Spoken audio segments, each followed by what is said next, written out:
Alors, bonjour tout le monde. Mais ça me fait plaisir, Christian Bolduc, comme PDG de BNP Performance Philanthropique, de vous souhaiter la bienvenue à ce prochain webinaire qu'on organise chez BNP. Donc, on en a organisé plusieurs cette année.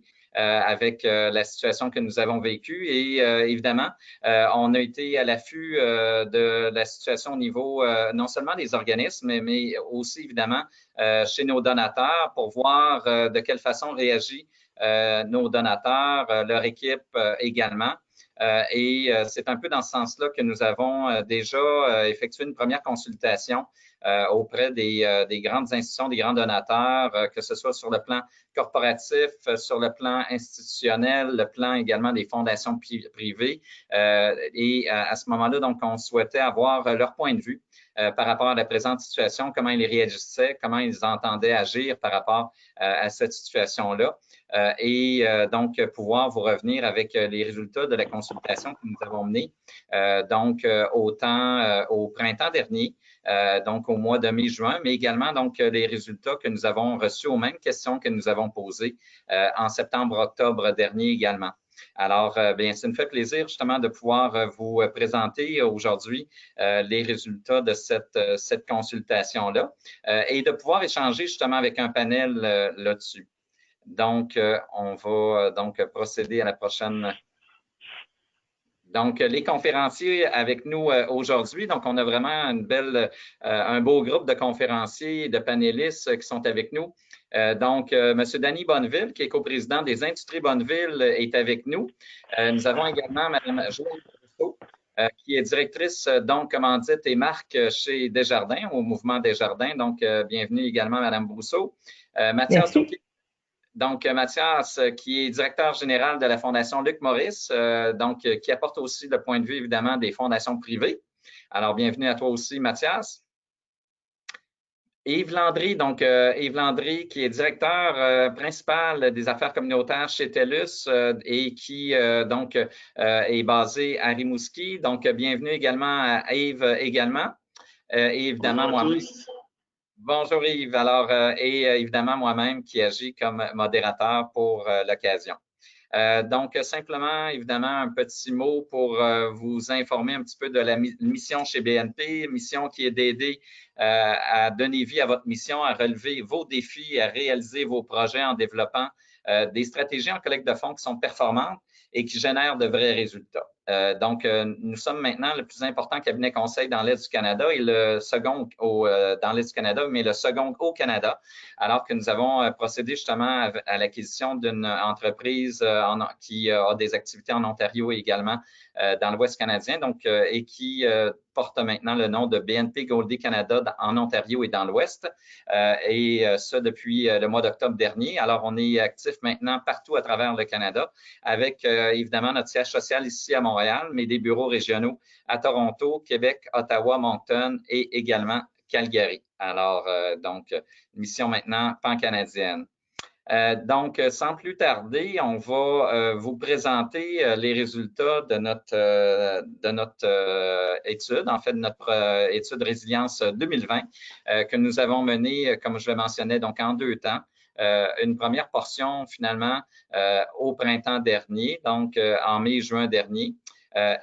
Par la suite, en septembre et octobre dernier, enquête qualitative qui a donc permis de rejoindre 77 répondants qui sont investis dans l'écosystème philanthropique québécois, soit des représentants de grandes entreprises, de PME, de fondations privées, d'institutions financières qui ont bien voulu répondre justement à notre questionnaire.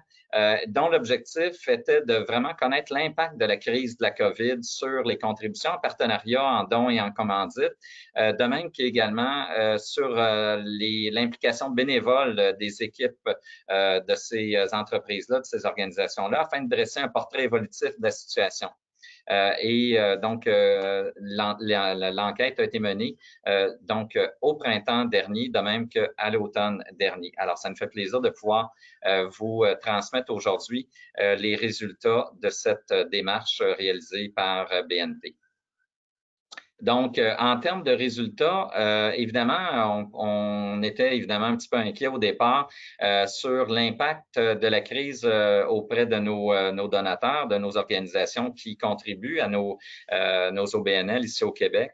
Au printemps dernier, donc 44% nous ont indiqué qu'elles continuaient leurs activités totalement. Mais quand même, 44% nous avaient indiqué qu'elles continuaient partiellement leur activité. Donc, elles avaient été touchées de façon quelconque là, par la crise. Et 11,1% nous ont indiqué justement qu'il y avait des impacts autres, que ce soit par diminution du temps des heures des employés, partage également de travail entre le présentiel et le télétravail. Mais vous voyez quand même que ça a été quand même un impact qui a été important, comme les statistiques économiques, évidemment, nous l'ont démontré. L'impact maintenant sur les activités bénévoles. Alors, on souhaitait aussi voir est-ce que ça a un impact sur les activités bénévoles, surtout donc on entendait sur le terrain que plusieurs OBNL donc avaient des bénévoles qui étaient craintifs de pouvoir se rendre, continuer leurs prestations bénévoles et évidemment avec la crainte de pouvoir contracter la COVID-19. Alors, on voit au printemps dernier, donc l'impact était quand même majeur pour 26,6% des répondants, 24,4% importants. 20% c'était minime, 6,6% aucun et 22% avaient différents types d'impacts. Alors qu'à l'automne, bien, on voit que l'impact majeur a été considérablement atténué parce qu'il n'y en avait plus. Il y avait quand même encore un impact important pour 46% des répondants. L'impact minime était rendu à 7%. Aucun impact avait augmenté, donc à 30 points, donc tout près de 31%, et 15,3%, donc qui avait un impact autre.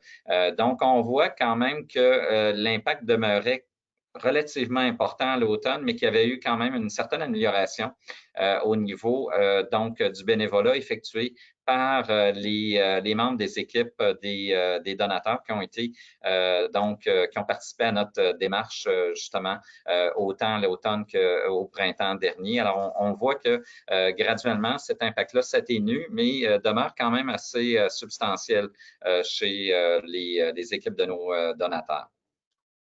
Maintenant, sur la contribution aux organismes à but non lucratif, au printemps dernier, donc vous voyez que l'impact était relativement important, évidemment. Il y a quand même 29% qui indiquaient qu'ils maintenaient et poursuivaient leur contribution, mais il y a quand même un bon pourcentage d'entre eux dont la contribution a été affectée d'une façon quelconque. Alors, on a 29% qui ont diminué leur contribution. Il y en a 16% qui ont cessé leur contribution, donc au printemps dernier. Il y a quand même 16% qui ont augmenté leur contribution, donc ça aussi c'est à signaler et on l'a vu notamment, il y a quelques entreprises qui avaient augmenté leur contribution. Beaucoup de fondations privées ont augmenté leur contribution.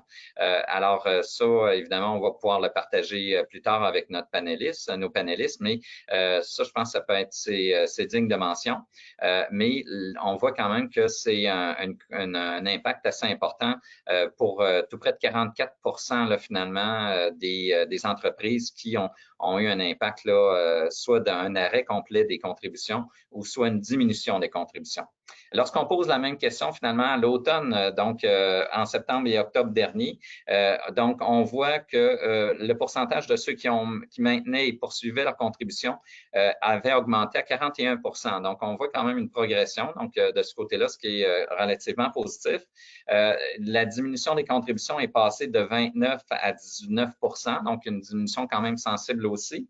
La suspension des contributions, donc qui était de 16%, est tombée à 0. Donc, on voit quand même une belle amélioration finalement du portrait de ce côté-là. Et l'augmentation des contributions était maintenant à 9%. Alors, on voit donc, si on regarde le portrait quant à la diminution ou la suspension des contributions, qui était à 44% au printemps, elle était maintenant de 19% donc à l'automne, ce qui est quand même assez positif. On voit une amélioration qui a pu s'opérer finalement ces derniers mois et qui se poursuit de ce qu'on sent également sur le terrain. Peut-être qu'on pourrait donc interpeller d'ailleurs certains de nos panélistes à ce sujet-là pour voir, eux, comment ils ont vécu cette situation-là dans leur organisation. Et notamment, peut-être Madame Brousseau, donc, donc chez Desjardins, on a pu constater justement que la mise en place du Fonds du Grand Mouvement, justement, donc ça a été une réaction rapide du mouvement Desjardins à pouvoir agir solidairement avec nos organismes. Alors, j'aimerais savoir comment vous avez vécu cette situation-là chez Desjardins, Mme Brousseau, et nous parler un petit peu justement d'une des réactions, et ça a été la mise en place du grand mouvement. Merci Christian, merci, bonjour tout le monde.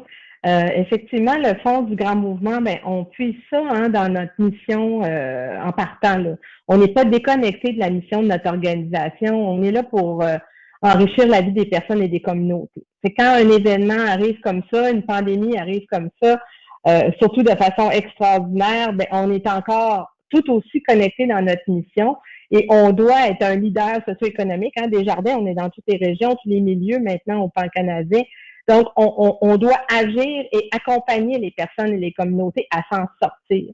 Le Fonds du Grand Mouvement, ben, c'est une façon différente de faire, c'est sûr que tu as une enveloppe budgétaire qui est de 250 millions sur plusieurs années et les gens doivent soumettre des projets qui vont changer, structurer les milieux. Donc, on prend ça, on agit sur le développement durable, sur les jeunes, sur l'entrepreneuriat et l'emploi, puis on octroie des subventions, on va dire ça comme ça, des sommes, puis on change la vie des personnes. Vraiment, ça change.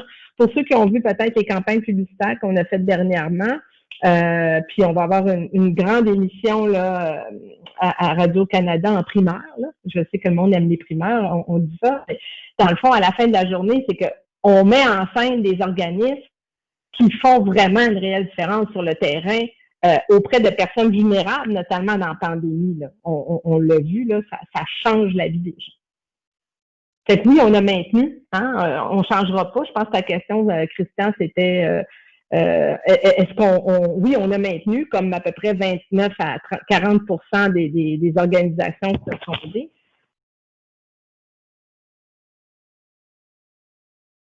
Ah, je crois qu'on t'a perdu momentanément.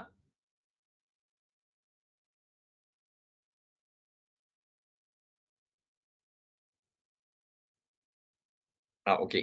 Alors, tu vas nous revenir tantôt? OK, parfait. Alors, ben là-dessus, on a aussi une expérience intéressante qui a été vécue avec l'équipe de TELUS, entre autres à Rimouski, donc qui ont mis en place une initiative fort intéressante pour supporter justement les familles en difficulté dans la région de Rimouski. Alors, peut-être que Yves peut intervenir pour indiquer justement quelle a été la réaction de TELUS à cette situation-là au printemps dernier et comment donc vous avez réagi par rapport à ça en général, mais également peut-être votre initiative en particulier. Oui, merci beaucoup, Christian. Bonjour tout le monde. Oui, en effet, chez TELUS, on a mis en place différents programmes. Dans le fond, on a utilisé les programmes, on a modifié nos programmes parce qu'on s'est dit on a déjà une structure de philanthropie importante qui est déjà en place. Alors, comment est-ce qu'on peut faire pour utiliser la structure qu'on a déjà et intervenir rapidement? Alors, la chose qu'on a fait, c'est qu'on a créé dans chacun des comités d'investissement communautaire du Canada, on en a 13, des cellules de crise auxquelles, dans le fond, assistaient les présidents et les vice-présidents des comités d'investissement communautaire, ainsi que les directions des affaires communautaires, dont moi pour Rimouski et Québec, mais on en a aussi, là, je suis cloné dans toutes les régions du Canada. Et ces cellules de crise-là ont pris 30% des montants qui étaient dévolus pour les comités d'investissement communautaire pour l'année pour faire des actions d'urgence au niveau de la COVID et principalement pour les besoins primaires. Alors, on s'est attardé à nourrir les gens, on s'est attardé aussi à loger les gens, on s'est attardé aussi à tenir compte du support psychologique auprès des gens. Donc, on a donné, dans le fond, on a suggéré à l'entreprise, chacun avec nos expertises, divers dons qu'on a fait à travers l'ensemble du Canada. Alors, beaucoup se recoupaient, bien entendu, par exemple, les moissons de tout le Québec. Alors, on a fait une initiative, peut-être que vous auriez vu, là, parce qu'on a fait des partenariats à l'intérieur de TELUS, mais peut-être que vous avez vu les annonces avec Ariane Moffat au tout début de la pandémie en mars. Alors, Ariane qui a donné son cachet aux banques alimentaires, nous, on a donné un montant d'argent important aussi aux banques alimentaires. Et par la suite, on a donné des montants d'argent localement à chacune des plus petites banques alimentaires des différentes régions, de façon à s'assurer, parce qu'on voyait les fils s'allonger un peu partout devant les banques alimentaires, de façon à s'assurer à ce que les gens, dans un premier temps, puissent manger. On a aussi contacté ces banques alimentaires-là pour leur demander qu'est-ce qu'ils avaient besoin au niveau urgent. Alors moi, à Rimouski, j'ai demandé à la direction de chez Moisson si tu pouvais avoir quelque chose maintenant, qu'est-ce que tu souhaiterais? Alors il dit habituellement, c'est de l'argent que je veux pour acheter des protéines, etc. Il dit, mais là, ce que j'ai besoin, c'est de la nourriture, j'ai plus rien, c'est ça que ça me prend immédiatement. Alors, on a mis sur pied chez TELUS rapidement, au début d'avril, une activité de collecte à domicile. Alors, on a utilisé nos bénévoles, 75 bénévoles de Rimouski qui ont fait des équipes. On s'est assuré que toute la logistique soit, dans le fond, sécuritaire au niveau de la COVID. Alors, les gens sortaient sur leur perron des sacs de denrées. Nous, on passait, on avait un horaire préétabli. On a utilisé les camions de TELUS aussi pour le faire. Et en avril, on était encore avec les quarantaines, les confinements, les gens revenaient des États-Unis. On était dans une ambiance d'aide extraordinaire pour vous dire qu'à Rimouski, une ville de 50 000 habitants, a recueilli 28 000 kilos de nourriture qui a aidé à 900 familles à s'alimenter durant plusieurs mois. Alors, ça a été vraiment quelque chose d'extraordinaire. On a vu que les gens étaient très généreux pour les concitoyens. On a vu que l'équipe voulait se mobiliser. On a dû même refuser du monde, différents bénévoles. Mais ce qu'on a vu là, c'était que s'occuper des besoins primaires, c'était quelque chose d'important. Qu'il fallait aussi consulter les banques alimentaires, les partenaires de la communauté pour voir qu'est-ce qu'on peut faire. Puis, on n'est pas seul, hein, je pense d'ailleurs que chez Desjardins, Joanne, vous avez aussi eu des initiatives au niveau de l'alimentation, si je ne me trompe pas. Absolument, merci. Mon micro est revenu. Merci de la passe. Oui. C'est super. Effectivement, tu sais, quand je disais qu'on est là pour enrichir la vie des personnes et des communautés, dans la première vague des besoins, c'était des besoins de base. Effectivement, pour les banques alimentaires, à un moment donné, on se pose des questions. Tu as pris le téléphone, je pense que c'est ça qu'il faut faire, hein, c'est dire les gens ont besoin de quoi. Moi, j'ai regardé sur le site Internet, je dis qui a besoin de quoi en Ontario. Desjardins est au Québec, mais est aussi en Ontario. Et on a regardé, on a appelé le DG de la fondation de Feed Ontario, puis on a dit, est-ce qu'on peut vous aider? Je pense que c'est ça, hein, que la pandémie nous a aussi appris, c'est que il faut être créatif, il faut être ouvert sur les autres, sur les besoins des gens, puis être actif, être proactif. Puis comme tu as fait, Yves, là, moi je trouve que c'est super à Rimouski. Ce qui a été accompli, c'est fantastique. Puis c'est d'aller vraiment vers les autres, puis vraiment d'aller chercher leurs besoins à la source, puis composer avec ça, même si des fois ça nous cause un peu des maux de tête quand tu dis on manquait de ressources, on manquait de camions, on manquait d'affaires. Je pense qu'il faut pas hésiter à aller de l'avant, puis de voir c'est quoi les besoins, puis après ça, on s'apatinoire, on fait de la en patinant. Merci, Joanne. On a également donc M. Douquet, donc qui représente la Fondation Luc Maurice, la fondation évidemment qui intervient beaucoup dans les résidences de personnes âgées qui, comme vous le savez, ont été grandement affectées par des cas de COVID. Alors, et évidemment aussi en confinement assez important pour les personnes âgées. Donc, de votre côté, M. Douquet, comment vous avez vécu cette situation-là, puis quelles ont été les interventions que vous avez pu faire de votre côté à la Fondation? Bien, de notre côté, ça a été un petit peu plus difficile, puis je lève mon chapeau à Yves et puis à Joanne qui ont vraiment repris la balle au bon, puis c'est inspirant d'entendre de ce que vous avez fait. Nous, ce qui arrive, c'est, comme vous savez, le groupe Maurice, c'est des résidences pour aînés. La Fondation Luc Maurice, c'est une fondation indépendante, mais quand même rattachée au groupe Maurice. Donc, quand tout ça a éclaté en mars, puis on a tout fermé, bien, nous, on n'a pas eu le choix. Déjà, par les opérations du groupe Maurice, c'était le branle-bas de combat. Tout le monde travaillait à 150 parce qu'il y avait tellement à faire pour préparer les résidences. Donc, ce qui arrive, c'est qu'il y a un effet au niveau de la fondation, c'est que nous, on est une fondation qui n'est pas capitalisée. Donc, tout l'argent qui rentre dans la fondation, c'est de l'argent qui, dans l'année, va sortir sous forme de dons. On ne garde rien. Peut-être un jour, on capitalisera, mais on est une jeune fondation, puis pour l'instant, ce n'est pas l'intention. L'intention, c'est vraiment d'envoyer un maximum des bénéfices du groupe Maurice et de M. Maurice, le fondateur, vers des actions philanthropiques. Donc, pour nous, ça a mis beaucoup de sable dans l'engrenage parce qu'au niveau des ressources humaines, là, on n'avait plus les mêmes priorités. Puis aussi, au niveau de la part peut-être de profit, on pourrait dire que le groupe Maurice éventuellement était supposé de verser à la Fondation. Bien là, il a fallu ajuster aussi parce que les coûts pour nous augmentaient énormément au niveau des opérations du groupe. Donc, résultat, c'est que nous, on s'est retrouvés dans le 30 qui ont dû baisser un peu leur contribution. Puis on est toujours encore, on va finir l'année 2020 avec une diminution à peu près de 20 par rapport à ce qu'on souhaitait donner en début d'année, puis par rapport à ce que bon an, mal an, on donne, là, qui est un chiffre qui est toujours à peu près le même. Là. Donc, qu'est-ce qui s'est passé? Moi, début mars, tout le monde retourne à la maison, toutes les résidences pour aînés confinés. Donc, moi, je suis allé carrément travailler comme bénévole à temps plein dans une résidence, puis j'ai passé 2 mois là parce que c'est là qu'il y avait les besoins par rapport à ce qui est la mission de la fondation que je dirige, qui est le mieux vieillir, qui sont les personnes âgées.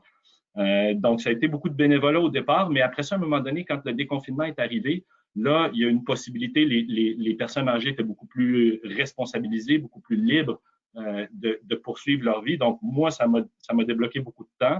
Et à partir de là, on a commencé vraiment tout un travail avec les organismes qu'on soutient, parce que nous, on a beaucoup d'ententes pluriannuelles. On croit beaucoup dans des dons qui sont étalés dans le temps, puis d'essayer de créer des relations avec les organismes qu'on soutient.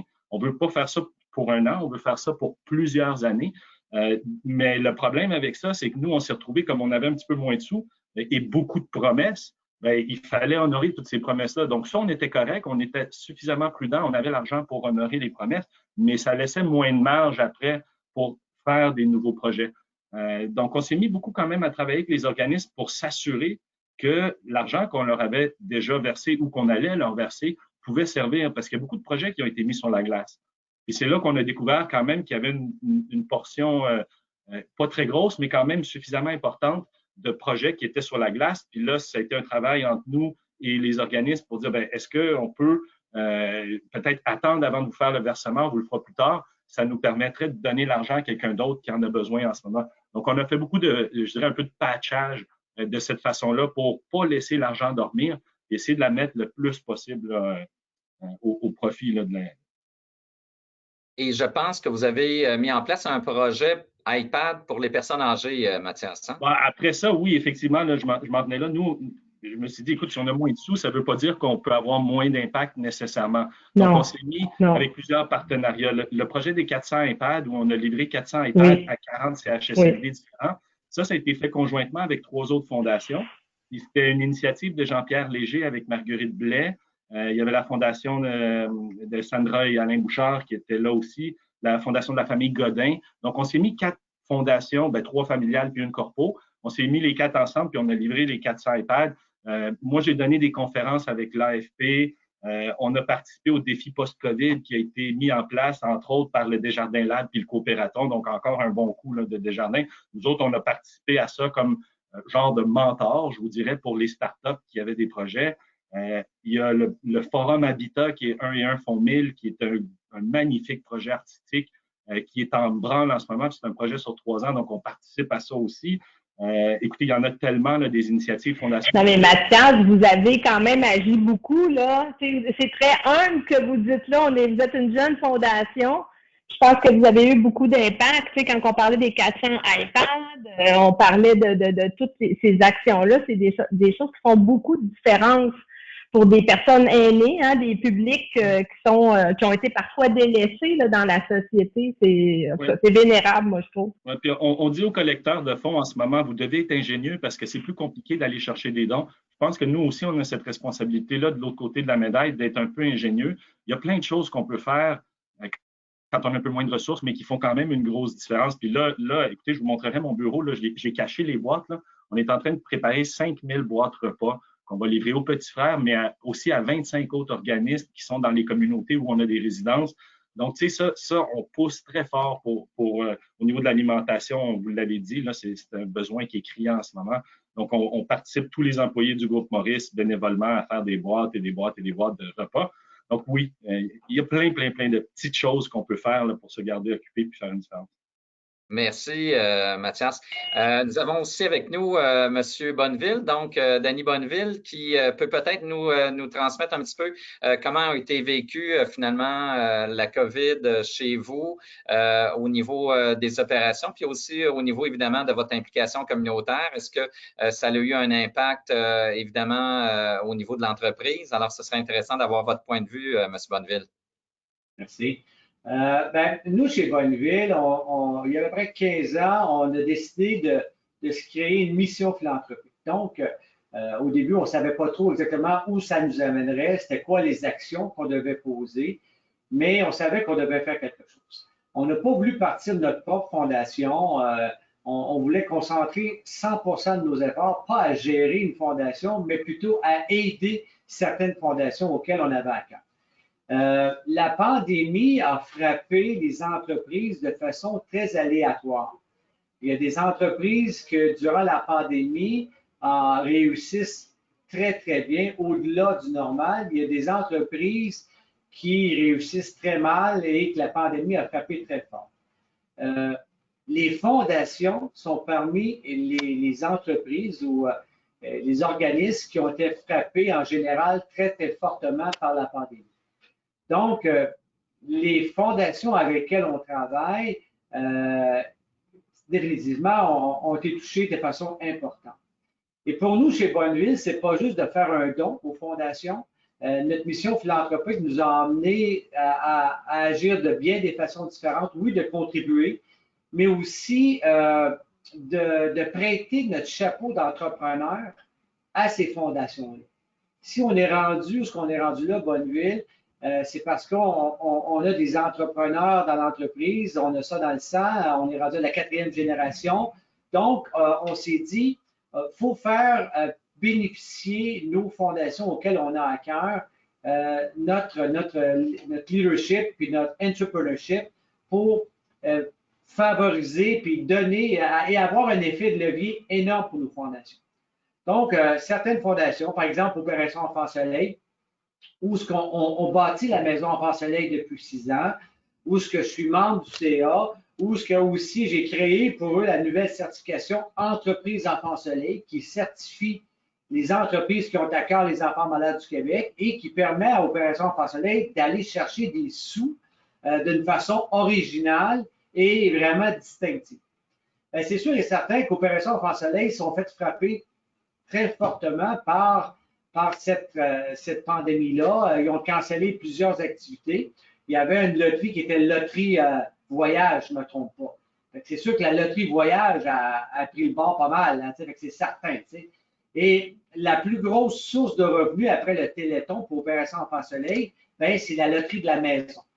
Et là, c'est certain, avec tous les magasins qui étaient fermés, les points de vente qui étaient dans les magasins, ils ne pouvaient pas vendre de billets. Et là, donc, ça les a fait très, très mal. Donc, on s'est assis avec Opération Enfants Soleil. On a regardé comment on peut les aider, comment on peut mettre notre chapeau d'entrepreneur, nos idées, et on a sorti des mesures pour leur donner un coup de main. Entre autres, on a fait une campagne télé pour inciter les gens à acheter des billets en ligne. Au lieu d'aller les acheter où ils achetaient leurs billets normalement, bien, on a fait une campagne télé sur TVA, LCN, pour essayer de leur aider. Et les achats en ligne de billets ils ont plus que doublé depuis cette année. On a repoussé le tirage. Au lieu de le faire au mois de juillet, bien, il va être fait au mois de janvier. Donc, on a travaillé avec eux pour leur donner un coup de main de ce côté-là. On a fait un peu la même chose. Une autre fondation avec laquelle on travaille, c'est la Fondation d'athlètes d'excellence du Québec. Donc, on a créé un événement qui s'appelle le Défi 808 de Bonneville, que j'ai créé il y a 5 ans pour eux, et qui est un levier, parce que c'est facile de faire un don de X montant, mais quand tu crées un levier, ça a un effet exponentiel pour la Fondation. Et c'est ça qu'on cherche, nous, toujours. C'est comment que je peux avoir un effet exponentiel envers la Fondation? Et là, avec tous les restrictions du gouvernement, l'événement, c'était pas certain que c'était pour avoir lieu. En tout cas, on a réussi à trouver une façon. On est probablement le seul événement cette année qui a eu lieu en vrai. On a eu lieu finalement, je pense, c'était à la mi-septembre que ça a eu lieu. Et on a réussi, en pleine pandémie, à amasser 500 000 encore une fois pour nos jeunes athlètes du Québec. C'est certain qu'on a travaillé 2 fois plus fort pour solliciter, tu sais, moi, je veux dire, tous mes partenaires, ils n'ont pas le choix. Ils n'ont pas le choix d'embarquer dans mes affaires parce qu'ils ne seront pas mes partenaires. Tu sais. Si j'achète des fenêtres de toi, si j'achète des armoires de toi, si j'achète des bains de toi, ben, il va falloir que tu me donnes un coup de main, mais que je t'appelle. Tu sais. Et là, ben, c'est certain que chacun des partenaires, ils ont tout un petit peu leur réponse en pandémie. Mais on a travaillé très, très fort, puis malgré ça, on a réussi à avancer 500 000. Fait que moi, je pense que dans une période comme celle-ci, nous, non seulement qu'on a contribué plus, mais on a mis du jus de bras, pas mal plus de jus de bras, puis on a été créatifs pour donner un coup de main à nos différentes fondations avec qui on supporte depuis très longtemps. Ouais, c'est fantastique. Bravo, Dany. Merci, M. Bonneville. Effectivement, c'est fort intéressant de voir les initiatives que vous avez prises qui ont procuré un effet levier. Initiative que vous aviez prise aussi auparavant, avant la pandémie, de l'entreprise Enfant Soleil, donc pour inciter d'autres entreprises à faire preuve de générosité. Vous avez aussi mentionné un élément important. Je pense que plusieurs organisations n'étaient pas nécessairement aussi performantes sur le plan technologique au niveau de nos fondations, de nos organismes. Alors, ça a été un virage important qui a dû être pris, puis en même temps qui, je pense, à long terme va être bénéfique. Ce virage numérique qui a dû être pris par plusieurs de nos organismes et chapeau évidemment d'avoir aidé nos organisations à prendre ce virage-là. Alors, on va poursuivre la présentation si vous le voulez bien. Alors, donc, au niveau de l'impact, évidemment, en termes de contribution pour nos organisations. Alors, la proportion de diminution des contributions entre le printemps et l'automne 2020. Alors, ce qu'on peut voir, c'est que au niveau donc au printemps, la diminution de 100%, il y avait 7% donc des organisations qui indiquaient qu'elles avaient complètement cessé leur contribution. Il y avait une diminution entre 75 et 100% pour 17,2% des organisations qui ont été sondées, 50 à 75% donc pour 14%, donc ce qui est quand même pas à négliger, 25 à 49% de diminution pour 21% des répondants et moins de 25% pour 41% des répondants. Lorsqu'on posait la même question finalement à l'automne dernier, la diminution de 100% était rendue à 0, donc ce qui est quand même relativement positif. La diminution entre 75 et 99% est passée de 17 à 11%. La diminution de 50 à 74 est passée de 13 à 11 La diminution de 25 à 49 est passée de 21 finalement à 33 et moins de 25 donc on voyait que donc ça aurait augmenté légèrement à 44 Donc on voit que finalement il y a une amélioration finalement du portrait philanthropique des contributions de la part des organismes qui ont été sondés donc entre le printemps finalement et l'automne dernier. La révision des implications bénévoles et des contributions dans les prochains mois par votre organisation. Donc, on voulait valider avec eux, avec les répondants, s'ils entendaient modifier leur façon de faire en termes d'implication bénévole et philanthropique. Et ce qu'on voyait au printemps dernier, c'est que oui, certainement à 35,6 oui, probablement à 36 également, non à 9 et 20 donc non également, mais probablement que non, mais possiblement qu'il pouvait y avoir quand même certains changements. Alors que à l'automne, c'était oui, certainement à 61 donc on voit une augmentation très substantielle. Donc on voit qu'au printemps dernier, ben dans le fond, leur opinion n'était peut-être pas clairement définie, mais qu'à l'automne, on semblait vraiment se diriger vers une révision assez importante là, chez la plupart des répondants. Donc, à 61 certainement, à 23 probablement, à 3 donc non certainement, et probablement non à 13 Donc, on voit qu'une bonne majorité des répondants ont indiqué que la situation actuelle va avoir un impact sur la façon avec laquelle finalement ils désirent s'impliquer bénévolement et philanthropiquement dans les prochains mois, les années à venir également. Donc, ça, c'est un impact intéressant qu'on a pu constater. Quels sont les changements anticipés au niveau des contributions? Donc, au niveau du printemps dernier, donc ce qu'on voyait, c'était une augmentation de contributions à 13 une diminution des contributions à 28 une modification donc des contributions à 44 une modification de la politique de responsabilité sociale à 19 alors qu'à l'automne, ce qu'on a pu constater, c'est une augmentation des contributions était à 8 la diminution était passée de 28 à 4 la modification des contributions était à 75 donc on voit là, que on semble vouloir modifier nos façons de faire de façon plus importante. Et nous allons modifier notre politique de responsabilité sociale encore là à 17 donc ce qui est quand même assez substantiel là également. Donc, on posait aussi une question sur quelle devrait être la réaction des gouvernements et notamment donc 2 mesures qui étaient proposées. Alors, est-ce que vous seriez favorable à la mise en place d'un programme temporaire de bonification de crédit d'impôt pour dons de bienfaisance? Donc, au printemps, on avait 79 de réponses favorables et à l'automne, c'était 100 de réponses favorables. Donc, on voit que ce programme-là semble donc être favorisé par l'ensemble des répondants. Cependant, lorsqu'on posait la question, est-ce que vous seriez d'accord pour un programme d'appariement des dons de bienfaisance, donc pour chaque dollar éventuellement versé par le secteur privé, que le gouvernement apparie le don à hauteur de 25 sous, 50 sous, 1 dollar. Bien là, à ce moment-là, donc on est à 83 favorable au printemps, mais on a vu un revirement de situation. Donc, à l'automne dernier, c'était plutôt 61 défavorable à une telle mesure. Donc, on semble avoir plus donc un consensus qui se développait pour une bonification du crédit d'impôt pour dons de bienfaisance, mais pas nécessairement pour un programme d'appariement des dons.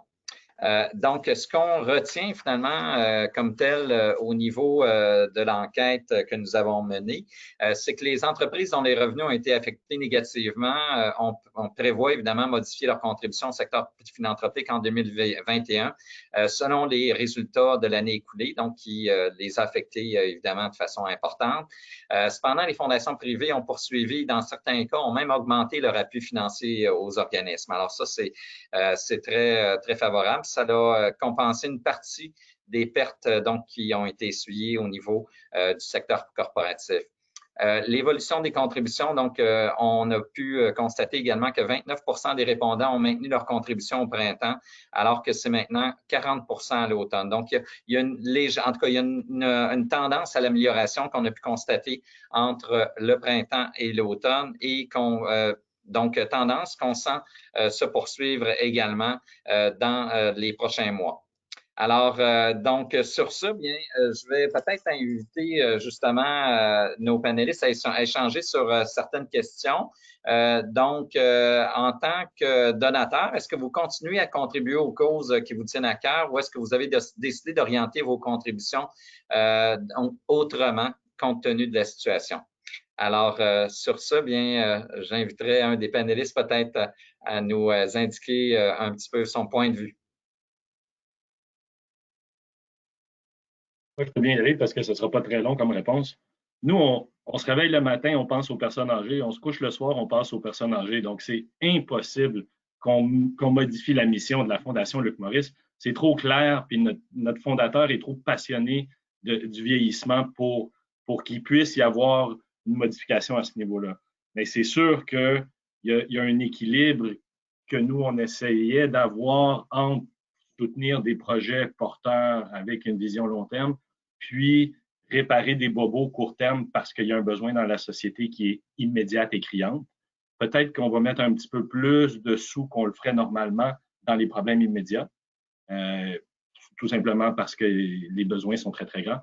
Mais pour ce qui est de la mission, on ne dévie pas. De toute façon, la COVID affecte tellement les personnes âgées puis la notion de vieillissement au Québec que pour nous, c'est pire. On est encore plus dedans. Là. On a des idées là, pour ce qu'il faut faire pour la suite parce qu'il y a des questions d'agisme, il y a des questions d'un plan sociétal pour le vieillissement qu'on n'a pas, malgré qu'on sait que la courbe démographique change, puis on le sait depuis 50 ans. Bon, bref, je ne veux pas mon militantisme pour le vieillissement, mais non, ça n'a pas changé notre mission. Au contraire, on va aller encore plus loin dans notre mission. Merci, Mathias. Je peux faire du pouce avec quelque chose qui va certainement faire plaisir à Mathias. En fait, quand on a décidé de faire des modifications au niveau du programme des comités d'investissement communautaire, on a deux choses qu'on a décidé de faire pour s'adapter au niveau de la pandémie. La première, c'était que nous, avant, on avait une plateforme jeunesse uniquement. Alors, c'était possible de présenter des projets. Il fallait toujours que les jeunes soient présents et le plus présents possible. Alors, c'est des projets pour les jeunes ou les jeunes en famille ou les jeunes dans la population, etc. Mais le seul groupe qui se trouvait être exclu de ça, c'était les personnes âgées, en fait. Alors, pour réussir à mieux servir les personnes qui étaient le plus touchées par la pandémie, on a décidé que pour la période de la pandémie, on allait décloisonner notre plateforme, qu'on allait s'adresser à toutes les clientèles. Alors, au niveau du bureau chef, on nous a demandé, comme c'était un peu le parent pauvre, entre guillemets, les personnes âgées, on nous a demandé, dans le fond, d'essayer de répondre rapidement aux besoins que pouvaient vivre les personnes âgées. Et c'est pour ça qu'on a décidé de décloisonner aussi notre programme d'Internet pour l'avenir, parce qu'on a un programme, dans le fond, Mobilité pour l'avenir, Internet pour l'avenir et Santé pour l'avenir. Et Internet pour l'avenir prévoit de s'associer, dans le fond, avec des producteurs d'appareils pour pouvoir fournir à des gens qui sont dans le besoin des appareils. Et nous, on fournit les services gratuitement aussi en appariement avec ça, ce qui nous a permis de le faire pour 60 000 Canadiens durant la pandémie là, au tout début. Et on s'est servi aussi de mobilité pour l'avenir pour donner 10 000 appareils à des personnes âgées, entre autres, mais aussi à des jeunes, par exemple, issus des familles d'accueil qui étaient retournées, dans le fond, en société pour leur donner un coup de main, mais pour permettre, dans le fond, aux gens qui vivent de l'isolement, entre autres, de pouvoir rester connectés avec leurs proches, parce que ça nous a frappé. Oui, ça allait pas bien là, au niveau là, des CHSLD, etc., mais ça nous a frappé que aussi durant la quarantaine, comment ces gens-là, même s'ils n'étaient pas malades, pouvaient vivre un isolement qui pouvait détériorer leur qualité de vie là, grandement. Alors, c'est quelque chose qu'on a décidé de faire là, pour aider les personnes âgées.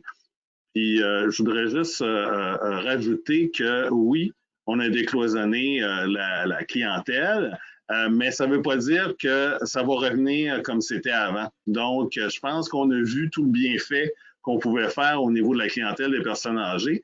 Puis je pense que si la pandémie n'a pas apporté de bonnes choses, beaucoup, mais il y a des enseignements, je pense, qu'on va pouvoir sortir. Puis ça, c'en est probablement un important. Merci Yves. Alors, je ne sais pas s'il y a d'autres intervenants qui souhaitent intervenir là-dessus. Sinon, on peut peut-être passer à la prochaine question. Il y a Dany, Christian qui a levé la main virtuellement. Là. Oui, alors Dany? Oui, ben, c'est sûr que dans des temps difficiles comme on passe là, ben, les fondations ont encore plus besoin que nous. Certains plus que d'autres. Donc, c'est certain que nous, chez Bonneville, on en a fait plus. Puis, j'encourage les entreprises à en faire plus avec les fondations. Mais parfois, tu sais, les demandes sont tellement grandes de toutes les fondations, puis les causes sont toutes bonnes, puis les événements sont toutes bonnes. Ça devient difficile de choisir, de dire oui, de dire non aux fondations, aux événements. Et comment tu fais pour choisir, tu sais? Et moi, quand je rentre dans des fondations, puis j'ai tendance à brasser un petit peu le statu quo, puis à réinventer, puis essayer de trouver un marketing de philanthropie. Parce que le budget de philanthropie, là, rendu au mois de février, là, au mois de mars, c'est déjà tout dépensé. Puis là, on continue à avoir des demandes au mois de juin, au mois de juillet, au mois d'août, au mois de septembre. Puis là, comment tu fais pour donner plus ou en faire plus avec les fondations? Bien là, il faut que tu ailles fouiller dans ton budget marketing. T'sais. Et c'est là que les fondations, il faut qu'ils se réinventent. Il faut qu'ils trouvent des façons originales que c'est win pour la fondation et win pour l'entreprise. Il faut développer des situations win-win, des événements. Et c'est ce que j'ai fait avec Opération Enfant Soleil, avec la certification Entreprise Enfant Soleil. Cette certification-là, pour l'avoir, tu dois faire certaines implications avec Opération Enfant Soleil, faire un don, faire différentes choses. Et donc, c'est un win pour Opération Enfant Soleil, mais en même temps, on veut faire une campagne de sensibilisation pour dire à monsieur et madame tout le monde que s'ils veulent acheter un produit ou un service, ben avec la certification Entreprise Enfant Soleil, en même temps qu'ils achètent ce produit-là, ben ils supportent les enfants malades du Québec. Donc, c'est un gagnant pour l'entreprise, gagnant pour l'opération, puis gagnant pour nos enfants malades du Québec. Donc, c'est ce que j'appelle être original, créatif et avoir aussi un genre de marketing de philanthropie. Et c'est ça ce que je dis aux fondations. Ben, vous devez vous réinventer, vous devez trouver, c'est fini le temps de dire, ben, on demande un don d'attitude d'assaut. Parce qu'il y en a tellement de fondations, puis toutes des bonnes causes, tous des bons événements. Donc, il faut que les fondations soient plus créatives, plus originales, pour nous permettre, nous, aux fondations, de donner plus encore, d'en faire plus pour eux autres, en allant fouiller dans notre budget de marketing. Je trouve ça intéressant, Dany, que ce que tu dis. Je vais prendre ton segue là-dessus, puis je vais embarquer sur justement les enjeux, parce que quand tu parles de créativité, puis que les gens qu'il faut qu'ils se réinventent, il y a des gens qui avaient la même recette en tant qu'organisme depuis 25-30 ans, qui fonctionnent de façon artisanale, puis que là, ils n'ont pas le choix, c'est leur survie, c'est leur pérennité qui en dépend, puis ils ont vraiment besoin d'aller puiser au fond de leur mission, au fond d'eux-mêmes, puis d'aller demander de l'aide à des gens très souvent. Puis en philanthropie, nous, Desjardins, vous savez, très souvent, on est le deuxième gouvernement. Quand les gens vont pas voir le gouvernement, ils vont voir Desjardins, puis on est fiers quand même de ça parce qu'on est proche des gens. Mais quand même, il faut que les gens, on n'est pas là pour assurer leur pérennité. On les accompagne dans leur mission, mais des fois, qu'est-ce qu'on fait, par exemple, Christian, pour faire le changement, c'est qu'on donne, on aide les gens avec de l'expertise à les accompagner pour qu'ils s'autonomisent. Hein? Desjardins, c'est ça, hein? C'est aussi l'autonomie financière, c'est son bien-être financier, mais son autonomie financière. Donc, des fois, au lieu de donner une somme à un organisme, on donne une somme plus réduite, mais on l'accompagne à établir un plan périn pour qu'il se prenne en charge, puis qu'il se gouverne mieux, puis qu'il bénéficie d'un paquet de choses, puis ça l'amène plus loin. Après ça, je dis pas que je peux me retirer comme partenaire, mais au moins, j'essaie de lui donner les outils. On dit souvent apprendre à pêcher, là. On lui donne les outils, puis les entreprises ou les organismes doivent être plus ouverts à toutes sortes de choses comme ça. On parle d'entrepreneuriat, Dany en est un excellent exemple au Québec.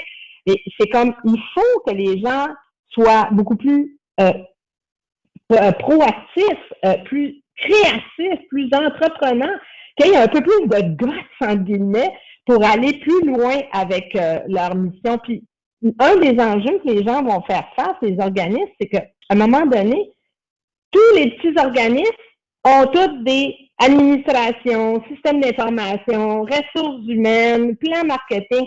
À un moment donné, il va falloir que les gens trouvent la réponse, pas juste à l'intérieur d'eux-mêmes, mais dans quelque chose qu'ils pourraient partager, hein, avoir une réponse un peu plus commune à des frais, entre guillemets, de base ou des fonctions dans les organismes qu'ils pourraient partager. Parce que to go from within, à un moment donné, c'est à sa limite. Puis il faut que les gens réussissent à aller plus loin. Je vais arrêter parce que je suis tellement passionnée, mon équipe va dire bon, c'est assez, Joe. Bien, merci, donc, Joanne et Dany, pour votre intervention. Ce que je retiens, évidemment, c'est que, dans le fond, nos OBNL sont des PME qui doivent développer leur sens de l'entrepreneurship et qui doivent développer aussi, donc, un certain, en tout cas, professionnaliser, évidemment, leur façon de faire et de faire la philanthropie, de s'organiser également à l'interne. Et l'importance donc d'agir de façon plus créative et notamment dans des situations comme celles qu'on a vécues. Je pense qu'on a fait face à tout un défi, mais en même temps, on a pu voir des belles initiatives qui ont démontré ce sens de créativité-là et qui doit s'exercer encore plus dans le futur. La diversification aussi des sources de revenus va probablement être un élément, je pense, qui va être important pour nos organismes. Donc, s'assurer justement qu'on puisse davantage se professionnaliser et développer aussi des partenariats, M. Bonneville l'a bien mentionné, des partenariats avec les entreprises, pas seulement être là pour demander, mais également pour pouvoir justement avoir un véritable partenariat avec nos entrepreneurs. En tant que donateur maintenant, comment vous attendiez à ce que les organismes puissent réagir dans une situation de crise? Est-ce que nos organismes ont quand même bien réagi? Est-ce qu'il y a des éléments sur lesquels il y aurait pu éventuellement améliorer davantage leur façon de réagir dans cette situation-là? Parce qu'évidemment, ce que j'ai pu constater de mon côté sur le terrain, c'est que on a eu tendance à aider évidemment des organismes qui venaient en aide donc à des situations de pauvreté, des organismes d'aide alimentaire, des organismes d'aide à l'itinérance, à la santé également. Mais est-ce que, par exemple, un organisme qui a d'autres besoins, que ce soit au niveau culture, spiritualité, religion, éducation, est-ce que cet organisme-là, pour vous, donc comment ils devaient maintenir leurs opérations dans une situation où on sentait que l'urgence était peut-être ailleurs? Yves? Oui, en fait, nous autres, une autre chose qu'on a faite quand on a débuté, quand la pandémie a débuté pour agir rapidement, c'est que oui, on a changé la plateforme pour accéder à toutes les clientèles, mais on a aussi concentré nos efforts sur le pilier santé. Alors, nous, dans le fond, on partage les différents dons qu'on fait dans l'année entre l'éducation et la santé. Puis je peux vous dire que, bon, c'est des piliers qui sont très larges, là, comme par exemple, au niveau de la culture, il y a toujours une variable éducative, donc ça va vers le pilier éducation, etc. C'est clair que moi, si je regarde cette décision-là, je pense que certains organismes auraient pu être mieux conseillés par rapport, par exemple, à l'utilisation des subventions gouvernementales, de la PCU, comment pouvoir utiliser, dans le fond, tout ce que le gouvernement pouvait faire, puis de peut-être regarder, bon, comment je peux faire pour peut-être ralentir mes activités, stopper mes activités, advenant le fait que je suis pas, ma mission n'est pas directement liée à venir en aide de façon urgente aux gens qui sont dans la pandémie. Alors, je pense qu'il y a plusieurs organismes qui ont essayé quand même de continuer à faire des activités de levée de fonds ou essayer d'aller chercher des sous pour pouvoir conserver, dans le fond, oui, leurs emplois, puis, et c'est tout à fait correct, mais si, par exemple, on a une mission éducative ou une mission culturelle, alors que les salles de spectacle sont fermées, alors que les écoles en ont jusque-là juste pour réussir à fonctionner, quand les professeurs sont complètement, je dirais pas perdus, mais débordés par l'utilisation de la technologie, etc., mais c'est pas le temps d'aller proposer des activités éducatives dans les écoles. Et à ce moment-là, je pense que s'il y avait eu des meilleurs conseils auprès de ce type d'organisme-là, là, c'est sûr que c'est la première fois qu'on vivait ça, là, je comprends, mais s'il y avait eu des meilleurs conseils, certains organismes auraient pu se dire, ben, on va profiter des différents avantages gouvernementaux, on va se mettre en veilleuse le temps que ça passe, et nous autres, ben, ça nous aurait permis aussi, parce qu'il y a un tas d'organismes à qui on a dû dire, on va être obligé d'attendre en 2021 que ça soit passé. Et parce que là, présentement, on s'occupe de ce que je vous ai dit tantôt, dans le fond, là, des besoins du bas de la pyramide. Là. On s'occupe du logement, de l'alimentaire. On s'occupe aussi d'aider les gens au niveau psychologique. Ce genre de choses-là. En tout cas, bref, c'est mon opinion. Merci, Yves. Et donc, qu'est-ce qui pourrait vous inciter comme donateur justement à contribuer davantage envers une cause par rapport à une autre? Qu'est-ce qui crée un coup de cœur de votre côté ou du côté là, finalement des personnes qui prennent les décisions en matière de dons commandites chez vous? Alors, j'aimerais peut-être avoir un petit peu votre réaction là-dessus. Ben, je peux commencer si vous me permettez. Moi, je pense qu'il faut, encore une fois, je reviens là-dessus, il faut que les fondations, il faut que ça soit rené comme une business. Puis des fondations, si ce n'est pas rené comme une business, c'est pas, s'ils ne sont pas agressifs, s'ils ne trouvent pas des façons intelligentes, originales, créatives pour faire leur business qu'ils ont à faire. Parce que les fondations, ce qu'ils vendent, c'est de la visibilité. Ils vendent une visibilité, ils vendent leur mission, mais il faut qu'ils soient originaux pour la vendre.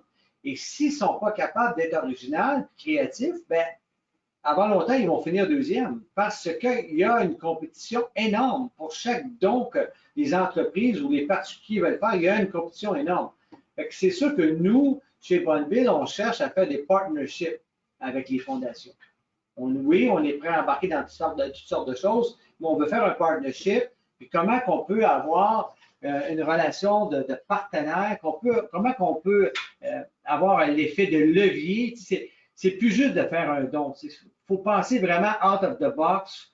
Il faut voir comment qu'on peut amener la fondation complètement ailleurs. Puis il faut que les fondations soient ouvertes à ça. C'est vraiment, il y a plusieurs fondations qui ont commencé à faire ça. Mais je pense qu'il y en a plusieurs qui ont leur même formule. La formule du tournoi de golf, là, puis ramasser des sous, ben, ça marche moins bien, ça, la formule du tournoi de golf. Là, il faut continuer à être créatif, trouver des nouvelles façons de faire, je pense. Excellent, merci. C'est sûr qu'auprès de la clientèle des jeunes, là, Desjardins et M. Cormier, on a pris un engagement de 50 millions et de 50 % vers la jeunesse pour nous.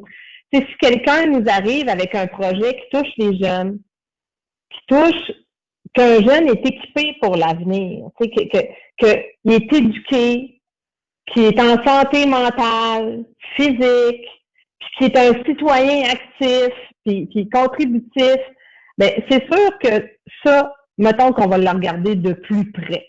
On dit pas oui à tout, hein. On dit non aussi chez Desjardins, ça arrive. C'est dur à dire, mais ça arrive.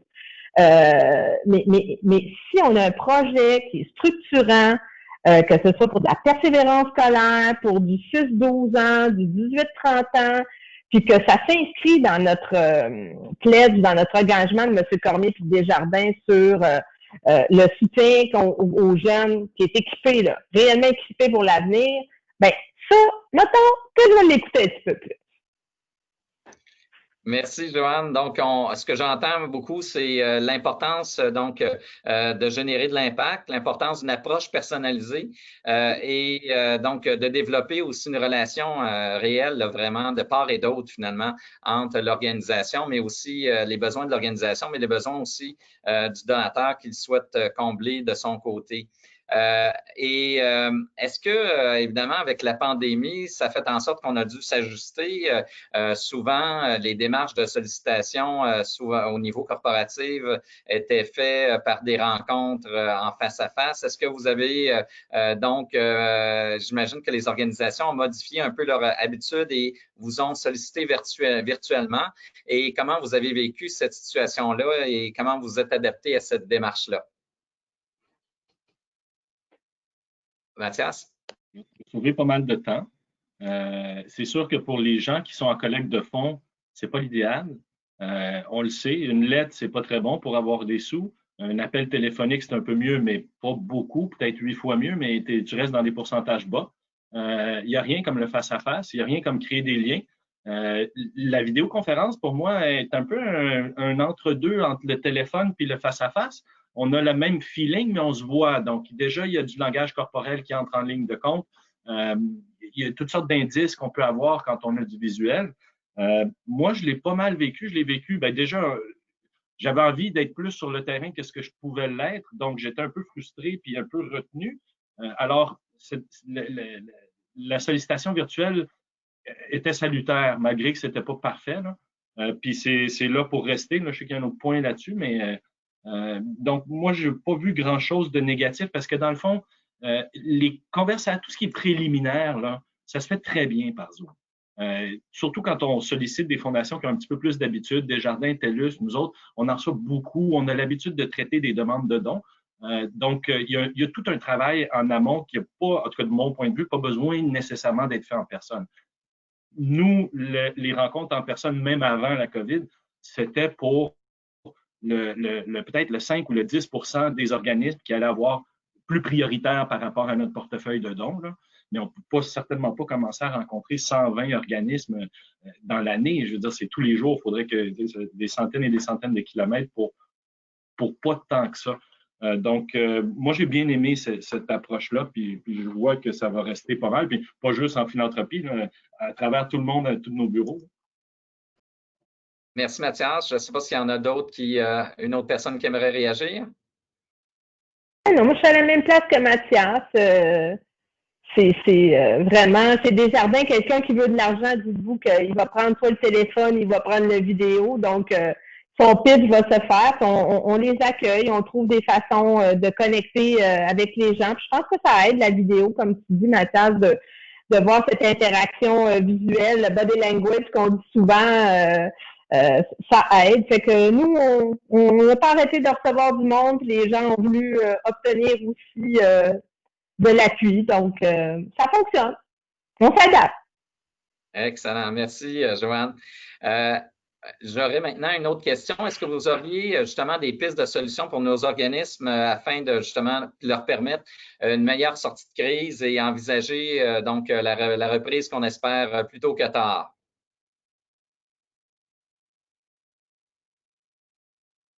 Si on a développé des partenariats avec des entreprises, ces dirigeants-là qui sont à la tête de ces différentes entreprises-là, il y en a plusieurs qui ont du leadership, c'est des entrepreneurs qui ont des idées. Moi, c'est pourquoi pas brainstormer avec ces outils-là. C'est des gens que tu ne peux pas engager. Moi, si demain matin, tu veux m'engager pour aller brainstormer chez vous, et tu ne peux pas m'engager. Mon temps est précieux. Mais pour une fondation, je suis prêt à en consacrer du temps. Fait que ces fondations-là qui ont des partenaires avec eux depuis un certain temps, pourquoi pas faire des séances de brainstorm? Pourquoi pas essayer de trouver ensemble des pistes de solutions? Pourquoi pas essayer de trouver des façons originales qui aient un retour à l'entreprise aussi, pas juste pour la fondation. Comment on peut redonner à l'entreprise une certaine visibilité, une certaine créativité, un retour marketing. C'est ça pour que les fondations commencent à développer, puis à voir. Puis il y a un paquet de gens, là, des entrepreneurs au Québec, il y en a énormément dans toutes sortes de postes, dans toutes sortes d'entreprises. Fait que moi, je pense que c'est des outils, c'est des incroyables qui sont à la disposition des fondations qui n'utilisent pas nécessairement. Merci. Alors, Mathias aussi souhaite intervenir. Bien, première dissension, on s'aime beaucoup puis j'adore tout le monde, mais je ne suis pas certain que les organismes ont beaucoup à gagner de chercher toujours l'intérêt de l'entreprise. Ça dépend beaucoup du cas dont il est question, mais définitivement, si vous vous adressez à la Fondation Luc Morris, ça ne résonnera pas de chercher à proposer un win-win parce que le groupe Morris s'occupe de commandites, la Fondation Luc Morris s'occupe de dons. Donc, quand on demande de l'argent à la Fondation, notre seul intérêt à nous, c'est l'impact puis c'est le mieux vieillir. Alors, tout ce qui passe par la Fondation doit répondre à ça. Il n'y a pas grand-chose qui pourrait m'être offert qui va faire une différence par rapport à la décision qu'on va prendre, à part l'impact. Donc, c'est vraiment ça. Mais c'est un cas un peu différent, puis je comprends là, pour Danny qu'au niveau de l'implication philanthropique de Maison Bonneville et toute l'œuvre que vous faites, qui est soit en passant qui est excellente, mais c'est différent parce que c'est une autre dynamique avec peut-être d'autres besoins de réseautage et qui attire d'autres mondes. Donc, c'est vraiment du cas par cas. Si vous approchez Bonneville, n'approchez pas la Fondation Luc Morris nécessairement de la même façon. Par contre, si vous approchez le groupe Morris, ce que dit Danny a beaucoup plus de sens. Donc, c'est très important de savoir à qui on est en train de s'adresser, puis c'est quoi les boutons qu'il faut peser pour avoir l'attention, puis dire, OK, là, tu parles mon langage. Moi, mon langage, c'est un langage de puriste, de philanthrope, parce que c'est ce que je fais à longueur de journée. Mon boss, il n'a pas nécessairement le même langage, parce que lui, c'est un entrepreneur, c'est un homme d'affaires, puis il y a d'autres priorités dans sa vie. Donc, c'est là où les organismes, il faut vraiment qu'ils fassent leur devoir pour arriver avec la bonne carte, puis rentrer par la porte. Fait que moi, de mon côté, ce que je dirais aux gens, premièrement, c'est la patience. Il faut que vous travailliez votre patience. C'est pas fini. On en a encore pour 6, 9, 12 mois de situation pénible. Il faut que le collecteur de fonds ne se laisse pas abattre. Il faut de la résilience. Il faut que tu sois prêt. Puis il faut beaucoup, beaucoup de patience. Puis il faut pas lâcher. C'est vraiment là, si vous faisiez 100 demandes l'année dernière, peut-être qu'il faudrait en faire 150 cette année. Vous allez peut-être avoir un taux moins bon, mais définitivement, si vous ne demandez pas le nom, vous l'avez déjà. Ça, vous le connaissez, là, cette théorie-là. Donc moi, j'ai patience, puis effort et faites vos devoirs. Excellent. Je pense que les organismes doivent prendre je pense que tu allais y aller, Yves, non? Non, je voulais juste dire que c'est sûr que étant des entreprises qui veulent avoir une visibilité, quelque chose en retour, etc., c'est sûr que l'appétit, moi, quand je suis entré chez TELUS, l'appétit pour des reçus d'impôts était là. Maintenant, c'est plus tellement ça. Par contre, un contexte comme une pandémie, ça nous fait regoûter à la philanthropie pure, là. Nous, bien sûr, quand on a des partenariats avec des organismes, on essaie de voir est-ce qu'on a un retour en visibilité médias, est-ce qu'on a un retour en visibilité des médias sociaux, est-ce qu'on a de la visibilité traditionnelle, là, en essayant toujours de s'éloigner du rapport annuel, mais c'est ça, la philanthropie pure est là, puis je comprends à ton niveau, Mathias, toi, tu as les deux, là, dans le fond. Tu as l'aspect plus commercial avec les commandites d'un côté, toi, tu t'occupes plus de l'aspect des dons. Alors, c'est normal que vous ayez là, des discours qui sont différents, mais je voulais quand même féliciter Danny pour son initiative. Nous, on est en processus de certification avec Opération Enfants Soleil. On les aide à travers le Téléthon là, depuis de nombreuses années, etc.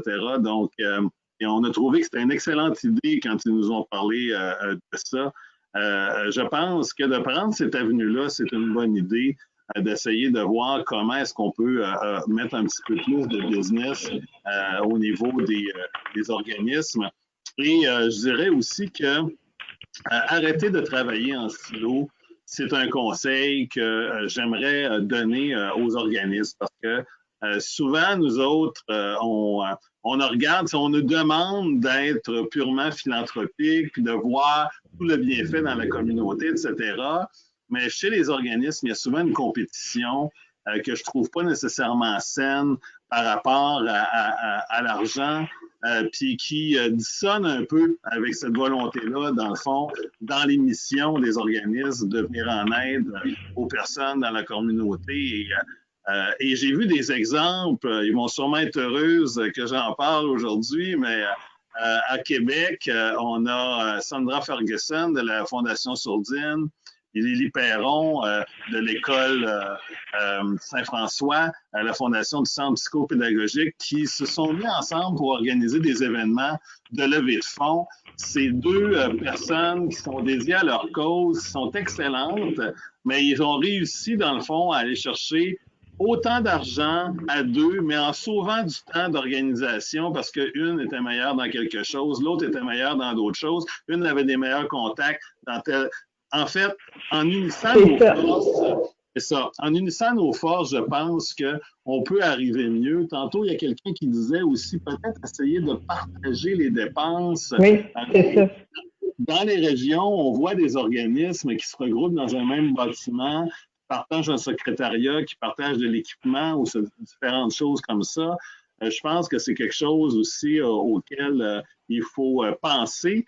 Puis il y a aussi, bien sûr, je ne veux pas prêcher pour ma paroisse, l'utilisation des technologies.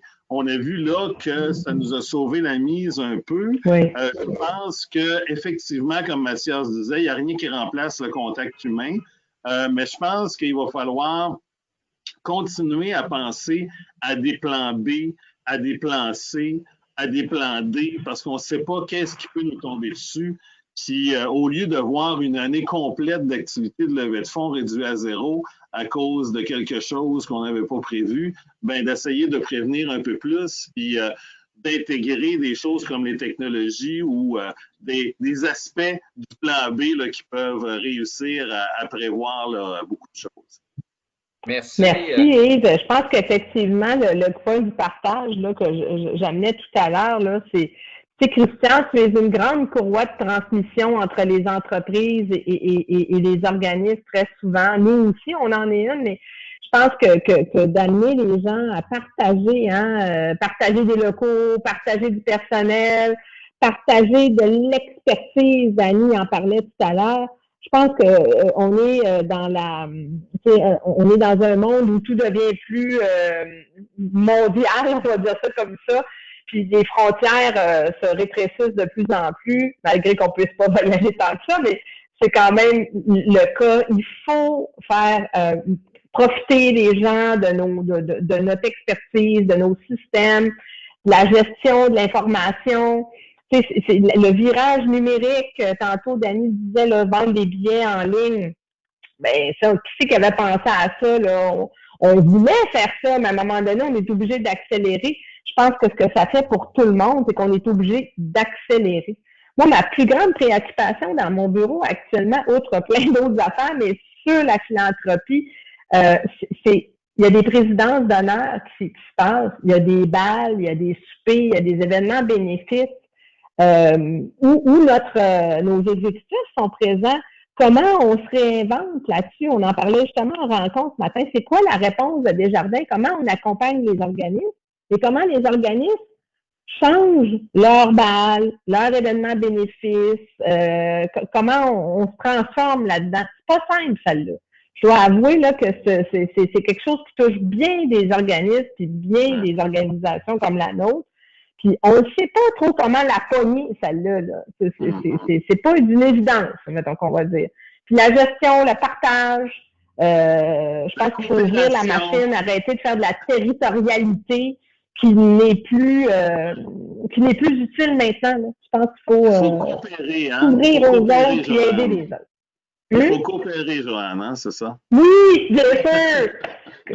Comme disait notre ancien slogan, coopérer pour créer l'avenir, effectivement, tu as raison. Puis je pense qu'il y a tellement de belles expertises philanthropiques, de commandites. Moi, je suis un peu entre les deux, tantôt, là, vous jasez philanthropie d'impact, marketing philanthropique, commandite. Dans mon équipe, chez Desjardins, c'est logé dans mon équipe, ça. Puis effectivement, des fois, on fait comme ah, c'est de la commandite. Ah non, c'est un don. Ah, c'est pas un don peu. Ah, comment qu'on fait vivre ça? C'est toujours des grandes questions, mais à la fin de la journée, si on est pile poil sur notre mission, sur notre X, sur ce qu'on fait de mieux dans notre journée, à la fin, ça va trouver son chemin dans la façon de le réaliser ou dans la façon de le faire rayonner puis faire vivre. Puis je pense que il y a plein de bons mondes qui sont autour de la ligne là, aujourd'hui là, en vidéo là, qui font une super job de jour. Là. Je veux quand même saluer nos participants là, qui se démènent, là, comme disait Dani, là, du jus de bras, là, le monde l'a mis. Christian, toi aussi, sûrement, avec tes équipes, t'en as mis du jus de bras. Bien, merci, Joanne. Vraiment, en tout cas, merci pour cette intervention. On voit que, effectivement, si je résume un peu vos interventions respectives, ce que vous transmettez aussi un peu comme message aux gens, c'est l'importance aussi de pas seulement demander de l'argent, mais éventuellement, donc, de proposer une implication en termes d'expertise. Je pense que, effectivement, nos gens d'affaires peuvent être généreux en argent, mais peuvent être encore plus généreux, je pense, en termes d'expertise lorsqu'on leur demande. L'importance aussi d'adapter donc notre approche, Mathias le mentionnait, notre approche en fonction finalement de l'interlocuteur. Donc, les interlocuteurs n'ont pas nécessairement les mêmes attentes, les mêmes besoins nécessairement. Donc, ça, c'est important au niveau du secteur philanthropique. On a parlé de la technologie. Effectivement, je me dis, on a traversé évidemment une crise assez importante. On a vécu, donc, sur le plan financier, ça aura un impact, surtout pour nos gouvernements, très important pour certains secteurs d'activité également. Mais qu'est-ce que ça aurait pu être si, il y a 30-40 ans, si on n'avait pas eu cette technologie-là auquel on a accès aujourd'hui? Je pense que ça aurait été une crise très différente, puis probablement encore pire. Il y a 30-40 ans. Heureusement, en tout cas, on a aujourd'hui des entreprises comme TELUS et d'autres qui mettent à notre disposition une technologie qui nous permettent aujourd'hui d'être davantage en télétravail.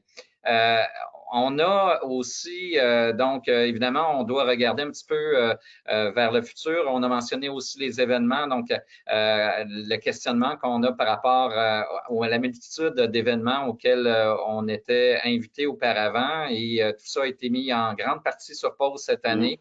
Joanne l'a mentionné et puis je pense qu'on doit se questionner au niveau du secteur philanthropique. Si on doit maintenir autant d'événements, et c'est sûr que chez BNP, on a toujours, donc depuis plusieurs années, remis en question la multitude d'événements qui sont développés, peut-être en faire un peu moins, mais mieux les organiser, mieux les structurer, peut-être les faire en partenariat avec d'autres organisations également. Comme Yves le mentionnait, je pense que ça, c'est définitivement un virage qui doit être entrepris par nombre de nos organisations au Québec. Donc, de voir peut-être à diminuer le nombre d'événements, à développer autre chose, d'être davantage créatif pour amasser des fonds. Il y a d'autres méthodes qui permettent justement d'amasser des fonds et qui sont souvent donc encore plus porteurs finalement pour nos organisations. Maintenant, peut-être en terminant, avant de terminer, voir avec vous, donc quelles sont d'après vous là, justement les perspectives pour le futur au niveau de la philanthropie et quels sont les grands changements que vous voyez poindre à l'horizon pour la philanthropie en 2021? Mathias? Certainement la technologie, on en a déjà parlé un peu. Moi, ce que je vois qui s'en vient, c'est beaucoup la philanthropie de proximité, c'est beaucoup la notion que les organismes sont branchés sur leurs champions, là, sur ceux qui trippent, sur ce qu'ils font. Et ça va renouer les liens de façon très forte. Je pense que les plus jeunes générations sont très friandes de défis. Donc ça, c'est un espèce d'événement quand même, un défi, mais c'est un événement souvent plus à caractère sportif ou autre. Ça marche bien avec la vibe des réseaux sociaux. Puis donc ça, à mon avis, ça va gagner beaucoup de terrain.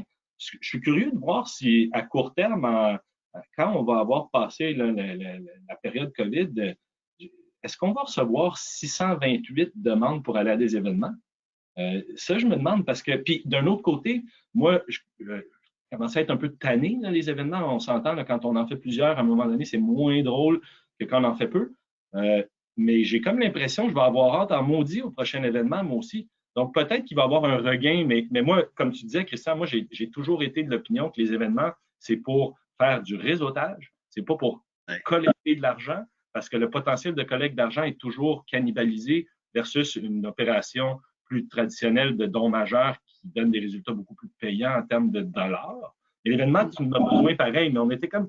En tout cas, moi, j'étais tanné des événements, puis là, ça fait tellement longtemps que je commence à avoir envie d'en faire un. Donc, est-ce qu'ils vont revenir un peu en force? On va avoir besoin de se voir un peu. Là. Ouais. Ben moi j'aimerais ça. Je m'ennuie un peu, sincèrement, là, comme beaucoup de monde, je suis sûr.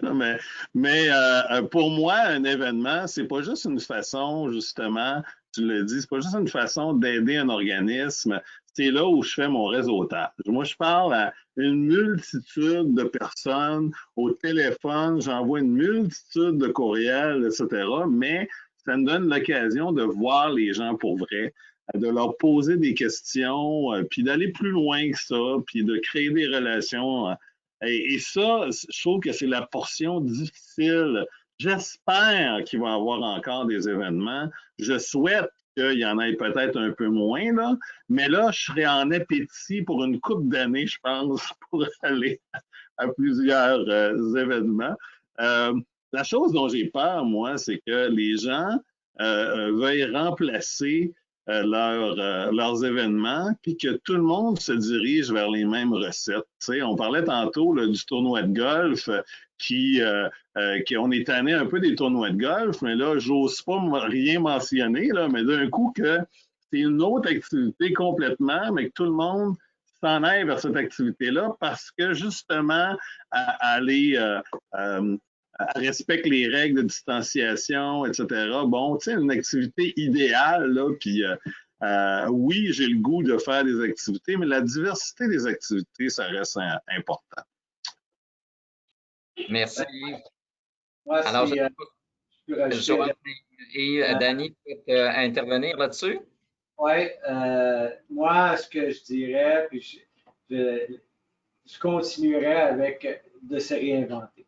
Les fondations ont été mises devant des faits très difficiles depuis 6 mois et je suis certain qu'il y en a plusieurs qui n'ont pas eu le choix de réfléchir, de repenser, de revoir leur façon de faire. Puis j'ai confiance, on est tellement créatifs au Québec, on est tellement entrepreneurs, j'ai confiance aux fondations qui vont se réinventer. Vous savez, le plus grand défi pour les entreprises dans les années à venir, le plus grand défi, c'est la main-d'œuvre. C'est de trouver de la main-d'œuvre et de la garder, la main-d'œuvre. Ça, c'est le plus grand défi qu'on va tous rencontrer là, dans les années qui s'en viennent. Maintenant, une des plus belles façons de garder sa main-d'œuvre, de la retenir, c'est de travailler pour une entreprise qui est impliquée socialement, qui est impliquée dans la société. Fait que ça, il faut que les fondations comprennent ça, puis qu'ils trouvent des façons de permettre, tu sais, on parlait tantôt de visibilité. La visibilité, c'est une chose, mais il y a d'autres choses aussi. Tu sais, quand on se réinvente, on peut se réinventer sur plusieurs tableaux. Comment que les fondations trouvent une façon d'embarquer pas juste le boss de l'entreprise ou pas juste le directeur de ce poste-là de don marketing, appelez-le comme vous le voulez, mais d'embarquer toute la compagnie, tous ses employés. Moi, je sais, quand que je fais le lancement de la maison Enfants Soleil, là, on fait ça à nos bureaux, on invite nos partenaires, puis on invite nos employés. Mais je peux vous dire, là, mes employés sont tellement fiers. Là, ils nous en parlent là, pendant un mois de temps là, de ce qu'on fait. Fait que ça, pour moi, c'est une façon. Tu sais, quand on a parti ça il y a 15 ans d'une mission philanthropique, on ne savait pas ce qu'on faisait. Là. Tu sais, on ne savait pas ce qu'on faisait. On l'a fait parce qu'on savait qu'on avait réussi, puis il fallait redonner, il fallait trouver une façon de faire. Toutes ces actions-là qu'on a faites par la suite, bien, ça nous a amené des effets secondaires, on peut dire, mais qui sont très bénéfiques. Puis les gens aiment ça travailler pour une entreprise qui est socialement, ils aiment ça faire une différence dans la société. Et quand ils travaillent chez Bonneville, bien, ils peuvent le faire parce qu'on est impliqué dans différentes choses. Donc, moi, je lance encore l'idée aux fondations, trouver des façons d'impliquer vos partenaires pour pas juste impliquer le partenaire, mais tous ses employés qui soient derrière votre fondation. Tout à fait raison, Danny. Moi, j'abonde 100% là-dedans. Notre président, M. Cormier, parle de la fierté. Puis effectivement, l'engagement est une très belle façon de fidéliser notre main-d'œuvre et nos employés. Puis, je prends un exemple avec la Croix-Rouge. Oui, il y a un bal de la Croix-Rouge, mais la Croix-Rouge a aussi des partenaires, comme on dit, partenaires dans l'action. Puis Desjardins, on s'est investi et on est des bénévoles aux premières lignes lorsqu'arrivent des incidents. Fait que Desjardins, on a beaucoup d'employés, beaucoup de main-d'œuvre. On peut donner, les gens donnent, nos employés sont vraiment généreux, on est vraiment engagés.